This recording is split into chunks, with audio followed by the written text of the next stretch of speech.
Tananan! Guys, so kanina nga no, nakita ninyo na umattend si Papi Louie ng Max Spicy Challenge. Eto na! Nakita nyo naman na nanalo tayo guys. No? Hindi tayo yung challenger, no? So kinuha ko lang dito sa challenger. Tinake home ko na siya. Pero ito yung pinaka-prize natin. No? Nanalo tayo ng Max Spicy Challenge Hall of Famer na ano to? Championship belt. Tapos hindi lang yun guys, no, naimbitahan ako sa event kanina, pero yung event ay secret pa, no, hindi pa ako pwede mag-post tungkol doon. So hintayin nyo na lang guys, no, October 29, hintay-hintay kayo, ilalabas ko lahat ng mga pictures at videos doon sa event na yon. Pero pwede ko ilabas siguro yung mga napananunan ko, di ba? Unang-una, ayan, ito lang muna pakita ko sa inyo, no, nakakuha tayo ng mga, may photo booth sila doon, ayan, tatapang ko tita. May photo booth sila, nagmukha akong artista dun guys. Oh, 'di ba? Nagmukha akong parang endorser ng Max Spicy. Tapos, ayan, nakakuha na tayo syempre ng ito sa loot bags na nila to. Nagkaroon tayo ng McCafe na cup. Ito yung ni-release nila last year actually. Yung mga ano, hindi color changing tuloy, hindi. Yung mga regular na reusable cups. Tapos, syempre, nakakuha tayo. Yeah, may take home pa tayo na Max Spicy ulit. Ito yung special nila na bagong flavor ng Max Spicy. So, hindi ko pwede pakita yan, guys, ha. Pasensya na kayo kasi i-release pa lang nila yan. Pero, nakakuha tayo na to.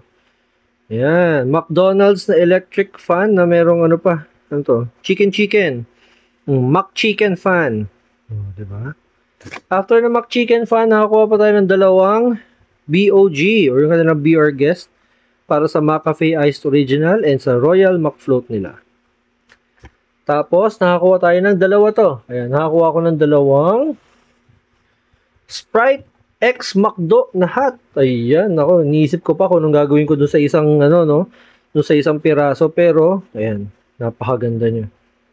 Ito kagad yung pinuntirya ko actually. Pagkakita ko pa lang, pagkapasok ko doon, agad-agad, ito na agad yung ano ko, sinalihan kong game. Ayan. Tapos, nakakuha pa tayo ng, ayan, SB19.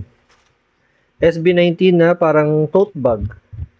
Maliit lang siya na ano na pouch bag. Yan. Pouch bag. Ang laman yan, guys, ito Ito yung laman. Yan, yung McDo natin. So, ganoon din yung isa.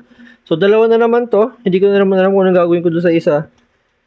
So, sorry, excuse me. Iniisip ko na baka ipa-raffle natin yung isa sa group natin, no?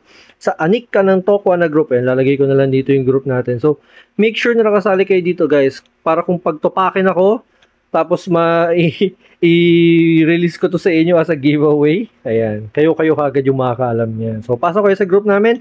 Anik ka ng Tokwa group. Kung ano yung mga gusto ninyong mga collection, feel free to post there. Shoutout pala sa mga Anik ka ng Tokwa OG members natin dyan, no? Dahil pinilit nila akong videohan tong mga ano natin, mga loots natin sa event kanina. And lastly, ito yung pinaka gusto ko din nakuha ko dyan. Ayan. Yung Sprite na ay, di pa pala. Meron pa pala ako panghuling nakuha, no? So, bago ko i-reveal yung panghuli ko nakuha, itong Sprite bag muna. Napakaganda. Ayan. Kulang ako nito nung Royal. Tsaka yung red na Coke. Wala akong red na Coke. Meron ako yung white na Coke, Tapos, ang pinaka-the best talaga na nakuha ko dyan, guys, ay ito na. Tan-tananan!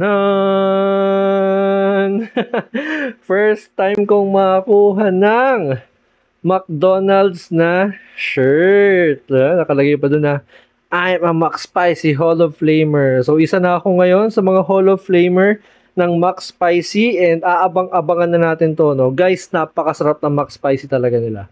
Hindi ko alam kung paano sasabihin sa inyo kung gano'n siya kasarap, pero napakasarap niya, especially yung bago flavor na lalabas.